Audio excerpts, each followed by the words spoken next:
Failed.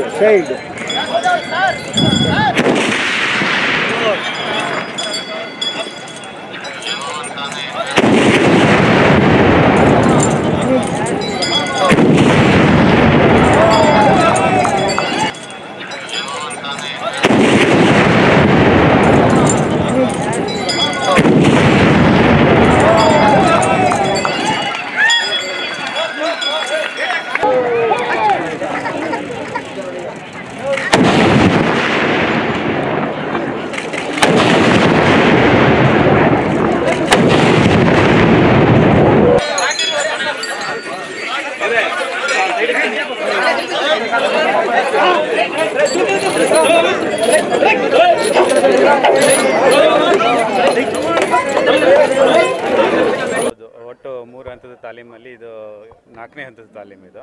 So line ತಾಲೀಮು, wait ತಾಲೀಮು, ಆಮೇಲೆ ಮರದ ಅಂಬಾರಿ ತಾಲೀಮು, ಆರಿಸಿ ಶಬ್ದಕ್ಕೆ ಹೆದರದಂತೆ ನೋಡ್ಕೊಳ್ಳುವಂಥ ತಾಲೀಮು. ಇವತ್ತು 2ನೇ ತಾಲೀಮಿದು. ಅದರಲ್ಲಿ 1ನೇ ತಾಲೀಮಲ್ಲಿ ನೀವು ನೋಡಿರ್ಬೋದು, ಯಾವ ಆನೆಗಳು ಕೂಡ ಹೆದರಲಿಲ್ಲ. ಸೊ ಇವತ್ತು ಕೂಡ ನೀವು ಎಷ್ಟು ಅದಕ್ಕಿಂತ ತುಂಬ ಕಾನ್ಫಿಡೆನ್ಸ್ ಇದು ಇಟ್ಕೊಂಡು ಮುಂದೆ, ಹಾಗಾಗಿ ಯಾವುದೇ ಶಬ್ದಕ್ಕೆ ಹೆದರಿಲ್ಲ. ಸೊ ನಮ್ಮ ಆನೆಗಳು ಎಲ್ಲ ದಸರಾ ಇದಕ್ಕೆ ಸಿದ್ಧತೆಯನ್ನು ಮಾಡ್ಕೊಂಡಿದ್ದಾವೆ ಅಂತ ನಾವು ಹೇಳ್ಬೋದು. ಸರ್, ಈಗ ಇದರದ್ದು ನೌಪತ್ತಾನೆ ನಿಶಾನೆ ಆನೆ ತಾಲೀಮ್ ಮಾಡಿಸ್ತಾ ಇದ್ದೀವಿ. 2 ಸಬ್ಸ್ಟಿಟ್ಯೂಟ್ ಆಗಿ ತಾಲೀಮ್ ಮಾಡಿಸ್ತಾ ಇದ್ದೀವಿ.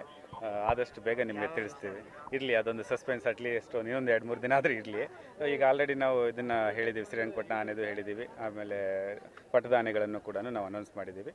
ಇವು ಕೊನೆಯದಾಗಿ ಉಳಿದಿದ್ದು ನೌಪತ್ತಾನೆ ಮತ್ತು ನಿಶಾನೆ, ಅದನ್ನು ನಾವು ಇಮಿಡಿಯೇಟ್ ನಾವು ಹೇಳ್ತೀವಿ. ಸಾಮಾಜಿಕ ಜಾಲತಾಣಗಳಲ್ಲಿ ಆನೆ ಫೋಟೋ ಹೊಡ್ಸ್ಕೊಳ್ಳೋದು, ರೀಲ್ಸ್ ಕೊಡೋದು, ಅಥವಾ ಇಲ್ಲಿ ದಸರಾ ಆನೆಗಳು ಅಂತೇಳಿ ಅರಮನೆ ಆನೆಗಳ ಜೊತೆ ಇರೋ ಫೋಟೋಗಳು ತುಂಬ ವೈರಲ್ ಆಗ್ತಾ ಇದೆ ಸರ್, ಅದು ಕ್ಲಾರಿಫಿಕೇಶನ್. ಹೌದು, ಏನಂದರೆ ಈ ಹಿಂದೆ ಬೇರೆ ಬೇರೆ ಸನ್ನಿವೇಶಗಳಲ್ಲಿ ಏನಂದರೆ ಬೇರೆ ಬೇರೆ ಫೋಟೋಗಳನ್ನು ತೊಗೊಂಡಿರ್ತಾರೆ, ವಿಡಿಯೋಸ್ಗಳನ್ನು ತೊಗೊಂಡಿರ್ತಾರೆ. ಆಮೇಲೆ ಪಬ್ಲಿಕ್ಕಲ್ಲಿ ನಾವು ತಾಲೀಮ್ ಮಾಡುವಾಗಂತ ತೊಗೊಂಡಿರುವಂಥ ಇದು ಫೋಟೋಸ್ಗಳು, ಅವುಗಳನ್ನು ಸಾಮಾಜಿಕ ಜಾಲತಾಣದಲ್ಲಿ ಹಾಕಿಬಿಟ್ಟು ಇದು ವೈರಲ್ ಆಗ್ತಾ ಇದ್ದಾವೆ. ನಾನು ಇಷ್ಟೇ ಹೇಳೋದು, ಹಿಂದೆ ಬೇರೆ ಬೇರೆ ಸನ್ನಿವೇಶದಲ್ಲಿ ತೊಗೊಂಡಿದ್ದೀರಿ, ಅದು ನಿಮ್ಮ ಖುಷಿಗೋಸ್ಕರ ಮತ್ತು ವನ್ಯಜೀವಿ ಸಂರಕ್ಷಣೆ ಬಗ್ಗೆ ನಿಮ್ಗೆ ಅರಿವಿರಲಿ ಅಂತೇಳಿ. ಹಾಗಾಗಿ ಅದನ್ನು ಯಾವುದೇ ದುರುದ್ದೇಶಕ್ಕೆ ಬಳಸಬೇಡಿ. ಆಮೇಲೆ ಬೇರೆ ನನಗೆ ಒಂದಿಷ್ಟು ಮೆಸೇಜ್ಗಳನ್ನು ಕಳಿಸ್ತಾ ಇದ್ದಾರೆ, ಬೇರೆದವ್ರ ಫೋಟೋಸ್ಗಳು ಯಾರಾದರೂ ತೊಗೊಂಡಿರೋದನ್ನು ನನಗೆ ಕಳಿಸೋದು, ಅವ್ರ ಮೇಲೆ ಆ್ಯಕ್ಷನ್ ಮಾಡಿ ಅಂತ ಹೇಳೋದು. ಸೊ ಇದೆಲ್ಲ ಏನಂತಂದರೆ ಇದು ಹಬ್ಬ ಮಾಡೋಕ್ಕಂತ ಬಂದಿರೋದು, ದಸರಾ ಹಬ್ಬ ಇದು, ಯಾವುದೋ ಇದು ಅಲ್ಲ, ಆಪ್ರೇಷನು ಆ ಥರದ ಇದು ಅಲ್ಲ. ಎಲ್ಲರೂ ಎಂಜಾಯ್ ಮಾಡಿ, ದೂರದಿಂದ ಡಿಸ್ಟೆನ್ಸಿಂದ ನೋಡಿ. ಮತ್ತು ಹಿಂದೆ ಬೇರೆ ಸನ್ನಿವೇಶಗಳು ತಗೊಂಡಂಥ ಫೋಟೋಗಳನ್ನು ನಿಮ್ಮ ಜಾಲತಾಣದಲ್ಲಿ ಏನಾದರೂ ಅಪ್ಲೋಡ್ ಮಾಡಿದರೆ ಅವುಗಳನ್ನು ಡಿಲೀಟ್ ಮಾಡಿ, ಅಥವಾ ನಿಮ್ಮ ಇದಕ್ಕೆ ಪರ್ಸ್ನಲ್ ಇದಕ್ಕೆ ಇಟ್ಕೊಳ್ಳಿ ಬಿಟ್ಟರೆ. ಸೊ ಅದನ್ನು ಶೋಕಾಸ್ ಮಾಡಿಬಿಟ್ಟು ಮತ್ತೊಬ್ಬರನ್ನು ಟ್ರಿಗರ್ ಮಾಡೋದು, ಆ ಥರ ಎಲ್ಲ ಮಾಡಬೇಡಿ. ಈಗಲೂ ಕೂಡ ನಾನು ಅಷ್ಟು ಹೇಳೋದು, ಚಿಕ್ಕ ಮಕ್ಕಳು ಅದು ಯಾರೇ ಬಂದರೂ ಕೂಡ ದೂರದಿಂದ ಡಿಸ್ಟೆನ್ಸಿಂದ ತಗೊಳ್ಳಿ ಫೋಟೋಸ್, ನಾನೇನು ಇದಿಲ್ಲ ಅಂತ. ಬಟ್ ಹತ್ತಿರದಿಂದ ಹೋಗೋದು, ಈಗ ಆಲ್ರೆಡಿ ನಮ್ಮ ಇದು ಅರಣ್ಯ ಸಚಿವರು ಕೂಡ ಕಟ್ಟುನಿಟ್ಟಿನ ಸೂಚನೆ ನೀಡಿದ್ದಾರೆ. ಅದ್ರ ಪ್ರಕಾರ ನಾವೀಗ ಕ್ಯಾಂಪಲ್ಲಿ ಬಿಡ್ತಾ ಇಲ್ಲ ಯಾರನ್ನು ಕೂಡ.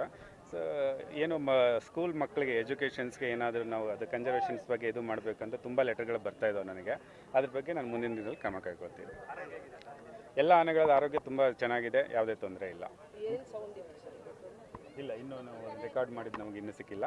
ಸೊ ಜಾಸ್ತಿನೇ ಇತ್ತು ಲಾಸ್ಟ್, ಇದಕ್ಕಿಂತ ಎಷ್ಟು ಒಂದು ಕಾಲಲ್ಲ, 2 kg ಹಾಕಿರೋದು ಇವತ್ತು. ಸೊ 2 kgಗೆ ತುಂಬ ಸೌಂಡ್ ಇತ್ತು, ಹತ್ರನೂ ಇತ್ತು. ಹಾಗಾಗಿ ಏನೂ ಗಲ್ಬಿಲಿ ಆಗಲಿಲ್ಲ. ಎಲ್ಲ ಆನೆಗಳು ಸನ್ನದ್ಧವಾಗಿದ್ದಾವೆ ಅಂತಲೇ ಹೇಳ್ಬೋದು. ಸೊ ವೆಯ್ಟ್ ಗೇನ್ ಬಗ್ಗೆ ಯಾವುದು ನೆಕ್ಸ್ಟ್ 1ನೇ ತಾರೀಕು. ಸೊ 3 ಡೇಟ್ಗಳನ್ನು ನಾನು ಅನೌನ್ಸ್ ಮಾಡಿದ್ದೀವಿ ಆಲ್ರೆಡಿ. ಸೊ 1ನೇ ತಾರೀಕು 3ನೇ ಹಂತದ ಕೊನೆಯ ತಾಲೀಮು ಕುಶಾಲ್ ತಪ್ಪುದಿರ. ಸೊ ಇಲ್ಲಿವರೆಗೂ ಇದರಲ್ಲಿ ವೆಯ್ಟ್ ಗೇನ್ ಬಗ್ಗೆ, ಎಲಿಫೆಂಟ್ ವೆಯ್ಟ್ ಗೇನ್ ಬಗ್ಗೆ ಹೆಂಗಿದೆ ಸರ್ ಫೋಕಸ್? ಆ್ಯಕ್ಚುಲಿ ನಾನು ಇನ್ನೊಂದು ಹೇಳಬೇಕು ಅಂದರೆ, ಫಸ್ಟ್ ವೆಯ್ಟನ್ನು ಮಾಡಿಸಿದ್ದೀವಲ್ಲ, ಆ್ಯಕ್ಚುಲಿ ಅದು ಫಿಟ್ ವೆಯ್ಟ್, ಅದು ಅದಕ್ಕಿಂತ ಜಾಸ್ತಿ ಮಾಡೋ ಅವಶ್ಯಕತೆ ಇಲ್ಲ ಅಂತ ನಮ್ಗೆ ಅನಿಸಿದೆ. ಬಟ್ ಆಗಿರ್ತಾವೆ, ಇಲ್ಲಿ ಬಂದಮೇಲೆ ಯೂಸ್ವಲಿ ಆಗ್ತಾವೆ, ಮಾಡ್ತೀವಿ. ಇನ್ನೊಂದು 2-3 ದಿನಗಳಲ್ಲಿ ಅದು ವೆಯ್ಟ್ ಚೆಕ್ ಮಾಡಿದ್ವಿ, ಅದನ್ನ ಹೇಳ್ತೀವಿ.